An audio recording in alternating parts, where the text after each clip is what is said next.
दोस्तों, ये कहानी किम नाम के एक लड़के की है जो जन्म से ही उड़ने की ताकत रखता है। लेकिन उसकी माँ यूं नहीं चाहती कि उसकी यह ताकत किसी को पता चले। इसलिए वह उसके बैग में भारी सामान भर देती है ताकि वह हवा में उड़ न सके। पहले दिन ही किम स्कूल के लिए लेट हो जाता है। बस में चढ़ते ही वह देखता है कि जैन नाम की एक लड़की बस पकड़ने की कोशिश कर रही है।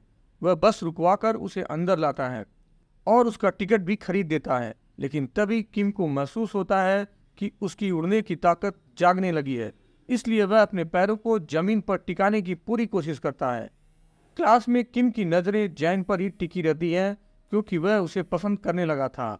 जैन को देखकर किम एक बार फिर हवा में उठने लगता है, लेकिन किसी तरह खुद को रोक लेता है। दूसरी तरफ एयरपोर्ट पर फ्रैंक नाम का एक आदमी आता है। वह असल में एक सीरियल किलर होता है जिसे सुपर नेचुरल लोगों को मारने का काम दिया गया था।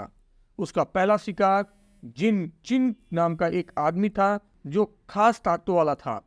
जिन चिन फ्रैंक को पहचान लेता है और उससे भिड़ जाता है, लेकिन वह अपनी जबरदस्त ताकत से फ्रैंक पर हमला करता है, लेकिन फ्रैंक चालाकी से उसे मार देता है। जिन चिन की हत्या की खबर सुनकर किम की माँ यून को शक होता है कि कोई खास लोगों को मारने का प्लान बना रहा है। वह अपने पुराने दिनों की याद करती है जब वह अपने बेटे के साथ संघर्ष कर रही थी। उसने किम को उड़ने की ताकत को कंट्रोल करने के लिए एक सेफ्टी प्ले हाउस बनाया था, लेकिन किम को यह समझ नहीं आया और वह खुद को एक सुपर हीरो समझने लगा। एक दिन किम ने अपने दोस्तों के सामने उड़ने की कोशिश की, जिससे स्कूल के प्रिंसिपल ने उसे देख लिया।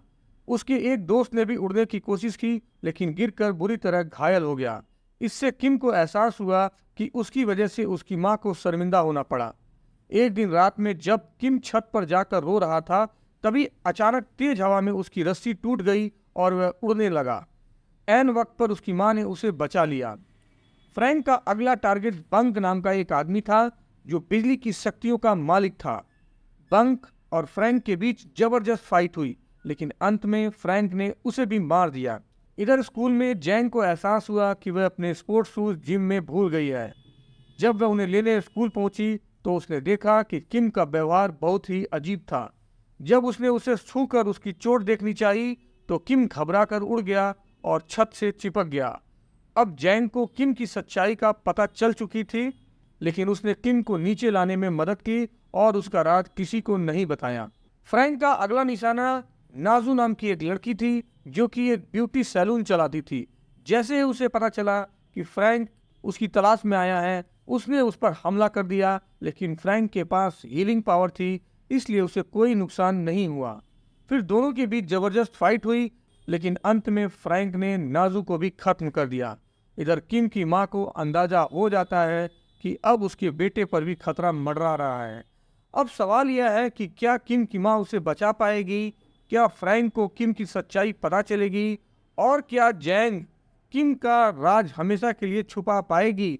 आगे की कहानी में और भी दिलचस्प ट्विस्ट और टर्न्स हैं जो इस सीरीज को और भी रोमांचक बना देंगे। अगर दोस्तों आपको ये कहानी पसंद आई हो तो हमारे वीडियो को लाइक करें, शेयर करें और हाँ, हमारे चैनल को सब्सक्राइब करना बिल्कुल न भूलें।